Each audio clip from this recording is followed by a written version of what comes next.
Good morning, students. Today I am going to start episode number 2 of chapter number 6, that is work, energy, and power. And the topic which I am going to discuss is kinetic energy.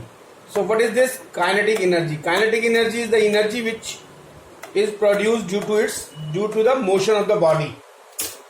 So kinetic energy किससे होती है? Suppose if an object of mass m,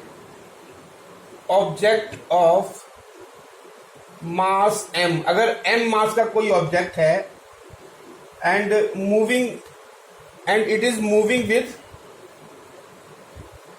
moving with velocity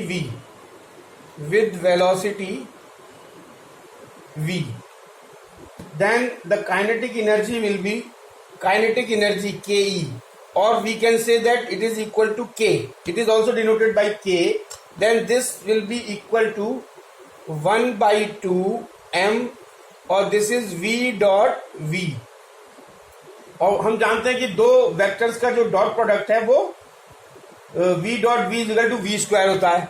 So this will be equal to 1 upon 2 m v square. So this is the kinetic energy. So kinetic energy K is equal to half mv square. Kinetic energy, अब दूसरा kinetic energy क्या है? It is a scalar quantity. Kinetic energy is a scalar quantity. ये scalar quantity है. और kinetic energy of an object is a measure of the work done of the object by the virtue of its motion. और kinetic energy क्या है? अगर work done निकालना है तो काइनेटिक एनर्जी निकाल. Kinetic energy of an object is a measure of kinetic energy of an object is a measure of work done. Kinetic energy of an object is a measure of work done by the object by the work done by the object. जो object के द्वारा work done किया जाता है उसका major जो है वो क्या है? Kinetic energy. Work done by the object by the virtue of its motion, by the virtue of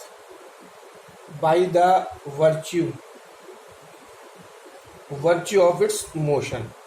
So this is all about the kinetic energy. So work done by a variable force. So next topic is work done by a variable force. तो यहाँ पर हम क्या करेंगे? Variable force अगर किसी body पर लग रहा है तो उसके द्वारा वर्क डन कितना होता है ये कैलकुलेट करेंगे. Now suppose a constant force is rare, यानी कांस्टेंट फोर्स जो है वो बहुत ही कम होता है, मतलब कम केसेस में देखा जाता है. It is the variable force which is commonly comes into picture, यानी वेरिएबल फोर्स ही ज्यादातर जो है वो पिक्चर में आता है.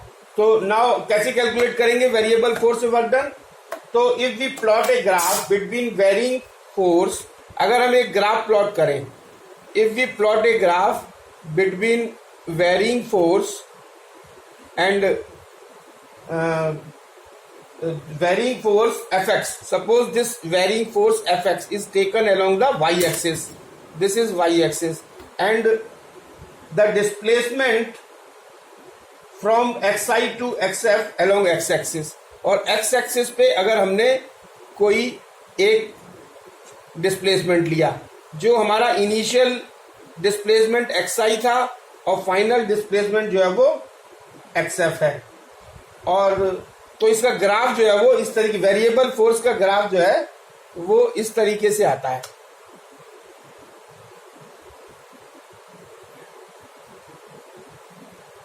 तो अगर हम if delta x is the small displacement, तो ये डिस्प्लेसमेंट कितना हुआ? xi से लेकर के xf तक, xi से लेकर के xf तक जो है, xi से xf तक जो है ये हमारा डिस्प्लेसमेंट हुआ. और सपोज जो है वो एक small displacement delta x is taken, अगर ये डेल्टा एक्स जो है वो एक स्मॉल डिस्प्लेसमेंट है along the x axis, this is delta x, this is delta x. Delta x is the small displacement along the x axis. Then if delta x is very small, अगर delta x जो है वो, अगर delta x very small है, बहुत छोटा है displacement, then we can take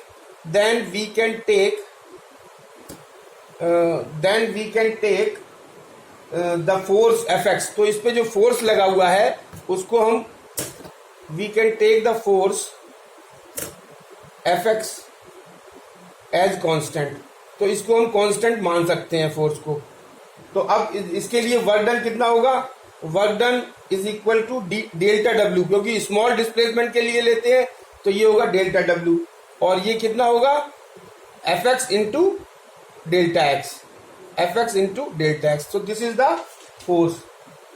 now to calculate the whole area, अगर हम इसको पूरे होल एरिया को कैलकुलेट करें अंडर द कर्व्स, तो क्या करेंगे कि हम ऐसे ही इस तरीके के जितने रेक्टेंगल्स बनेंगे वो at the all the successive rectangles.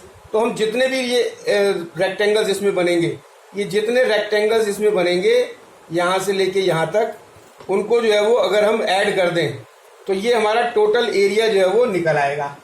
और when delta x tends to zero, so when delta x tends to zero, the whole area under the curve is exactly equal to the work done by the force Fx and can be given as.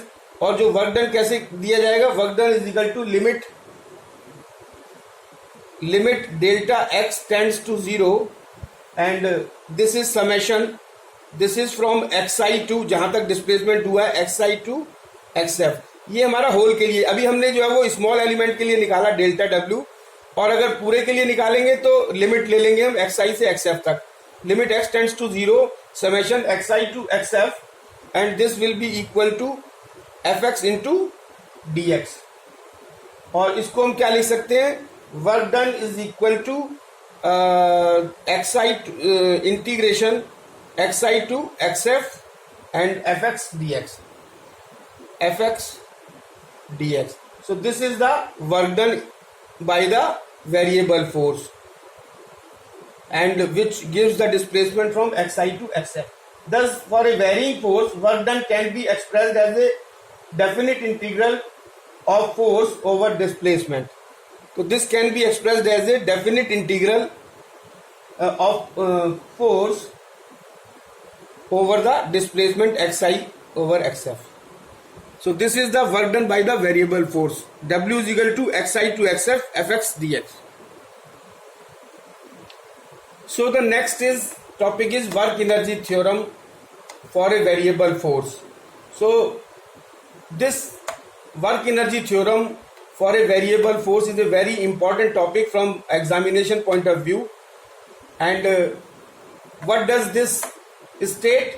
It states that the work done by the net force acting on a body is equal to the change produced in the kinetic energy of the body. ये जो है वो work energy theorem बताती है. और इसका proof, अब हम इसका प्रूफ देखेंगे कि प्रूफ कैसे है. कि सपोज ए वेरिएबल फोर्स, अगर एक हमारे पास कोई वेरिएबल फोर्स F है, वेरिएबल फोर्स क्या है हमारे पास? F. और ये वेरिएबल फोर्स जो है वो जब किसी बॉडी पर लगता है तो इसका जो बॉडी का मास क्या है? मास ऑफ द बॉडी क्या है? Mass of body is equal to m. तो और उसमें डिस्प्लेसमेंट कितना होता है? Displacement dx. अगर dx स्मॉल डिस्प्लेसमेंट होता है तो क्या होगा? और ये स्मॉल डिस्प्लेसमेंट जो है वो this is in the direction of the force. So the angle between the force and the direction of the displacement is given by theta, and this, if the direction of the force and the displacement is same, then theta will be equal to 0 degree. So the small work done dw will be equal to the F dot dx. और ये जाएगा F into Fx into dx. This will be equal to the fx into dx, or this will be equal to the fx dx cos theta, fx into fx cos 0, fx cos 0 into dx, और cos 0 होता है 1, cos 0 is equal to 1, तो ये हो जाएगा fx into dx. So this is the work done. This is equation number 1. Now according to Newton's second law, और second law क्या कहता है? According to Newton's second law, और न्यूटन का सेकंड लॉ कहता है कि F इज इक्वल टू होता है ma, और जिसको हम क्या लिख सकते हैं, m, और a को लिख सकते हैं dv upon dt. Rate of change of velocity is known as acceleration. So this is equation 2. On putting the value of force F from equation 2 two, अगर इस F की वैल्यू को 2 से हम 1 में पुट कर दें तो क्या होगा, we get dw is equal to, या dw इज इक्वल टू हो जाएगा m, 1 में पुट करेंगे तो ये हो जाएगा m into dv upon dt. This is dv upon dt into dx, और ये dx अपॉन dt क्या होगा, ये जो dx अपॉन dt है ये हम जानते हैं कि ये वेलोसिटी होती है, तो ये हो जाएगा mv dv. क्यों? क्योंकि ये जो dx अपॉन dt है, dx upon dt, rate of change of displacement is known as velocity. This is v, तो we can write v over here, so this will be equal to dw is equal to mdv. तो हमारा ये जो equation आ गई, ये आ गई dw is equal to mdv. लेकिन हम यहां पर वेरिएबल फोर्स की बात कर रहे हैं. So here we are talking about the variable force. तो अगर फोर्स हम बढ़ाएंगे तो वेलोसिटी भी इसकी इंक्रीज होगी. अगर फोर्स इंक्रीज होगा तो वेलोसिटी भी इंक्रीज होगी. तो सपोज अगर हमने फोर्स इंक्रीज किया और वेलोसिटी इसकी u से v हो जाती है, u is the initial velocity, v is the final velocity, तो क्या होगा, वेलोसिटी इसकी u से v हो गई. तो वर्क डन क्या होगा, work done is equal to होगा इंटीग्रेशन ऑफ dw, मतलब स्मॉल वर्क डन को, और ये कहां से कहां तक बढ़ेगी वेलोसिटी, u से v तक, और दिस इज dw. और dw को हम क्या लिख सकते हैं, u से v, और dw अभी हमने निकाला था mv dv, mv dv. तो अब अगर हम इसको इंटीग्रेट करेंगे तो ये आ जाएगा m, और v को dv के अगेंस्ट इंटीग्रेट करेंगे तो this integration will come out as v square by 2, और ये लिमिट जो है वो यहाँ आ जाती है u से v तक. और दिस विल, अगर हम लिमिट को अप्लाई करेंगे तो ये हो जाएगा हाफ m v स्क्वायर, पहले ऊपर वाली लिमिट वो लिमिट ली जाती है, minus half m v square u square. So this is the law of integration. तो w इज इक्वल टू हो जाएगा, ये जो हाफ m v स्क्वायर है, this is final kinetic energy, this can be written as kf, and this half m u square है, this can be written as ki. So this is equal to change in the kinetic energy is equal to change in kinetic energy, and this is the work energy theorem, hence proved. तो ये जो है वो this is the change in kinetic energy, this is work energy theorem, and this is the proof of work energy theorem. So the next topic is concept of potential energy. So what is this potential energy? Potential energy is the energy stored in a body by the virtue of its position or configuration. तो क्या है, potential energy is the energy of the body, energy of the body stored by the virtue of its position, यानी position के द्वारा जो है वो के कारण जो है जो एनर्जी स्टोर्ड एनर्जी होती है उसे पोटेंशियल एनर्जी कहते हैं. पोजीशन और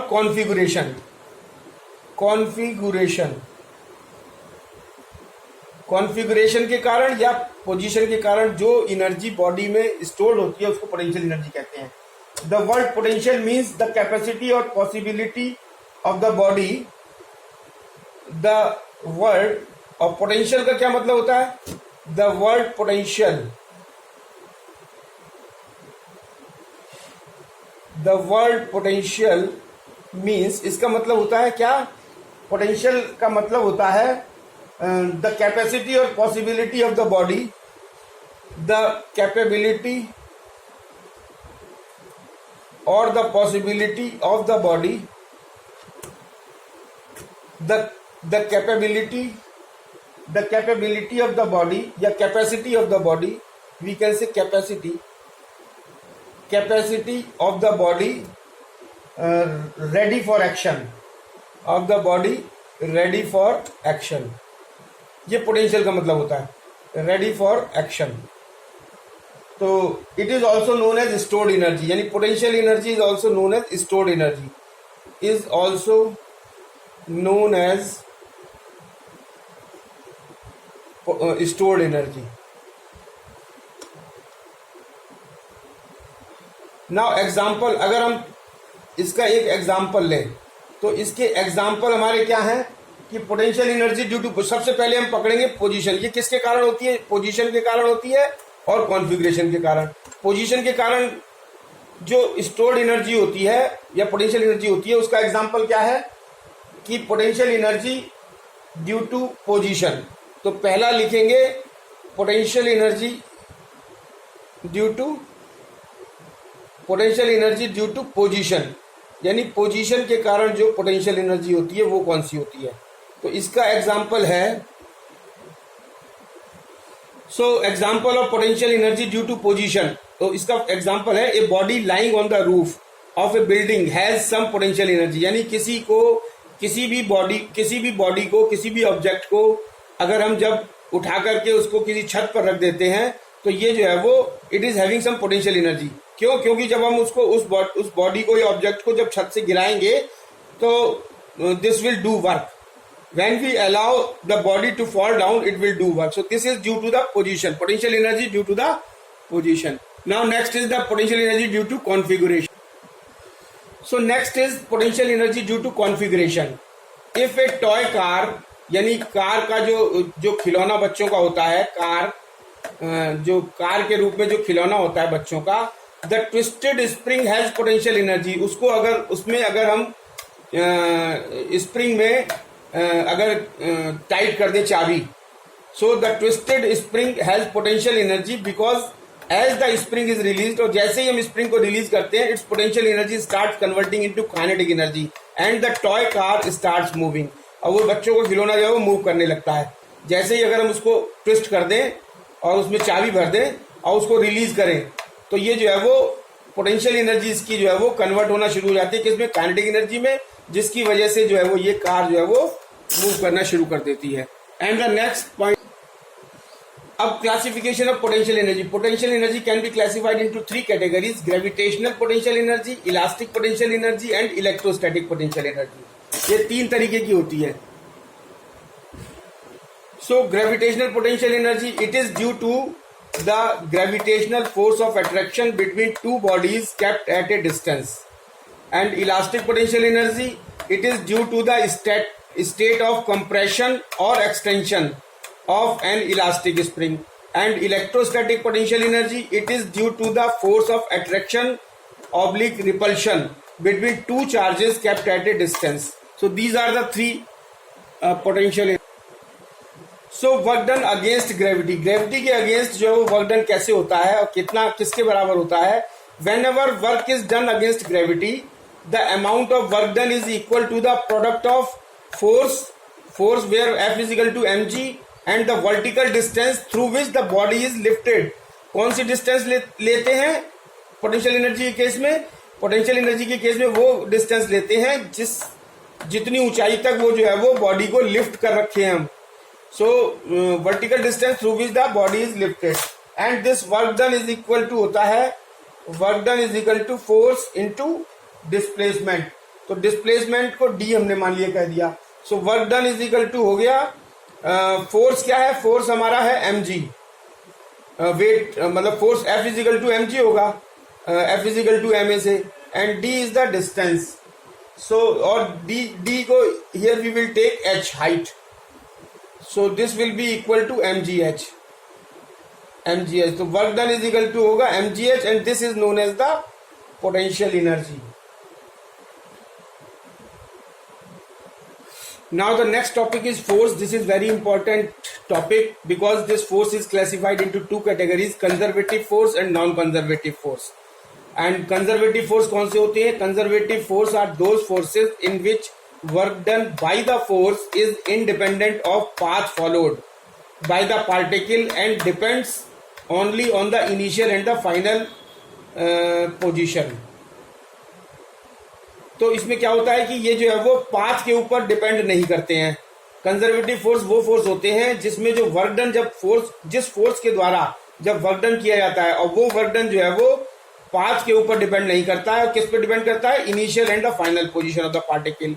ये एग्जांपल है इसके gravitational force, electrostatic force, elastic force of spring. These are the examples of conservative force.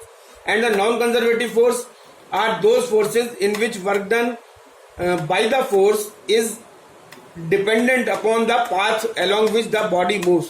और ये जो नॉन कंजर्वेटिव फोर्स होते हैं इसके द्वारा जो वर्क डन किया जाता है वो वर्क डन जो है वो पाथ के ऊपर डिपेंड करता है और ये जो है वो इनिशियल और फाइनल पोजीशन पर नहीं डिपेंड करता, पाथ के ऊपर डिपेंड करता है कौन सा पाथ फॉलो किया जा रहा है. And the example is force of friction and force of viscosity. And the important point, this is very important point for a conservative forces यानी ग्रेविटेशनल, इलेक्ट्रोस्टैटिक और इलास्टिक फोर्स.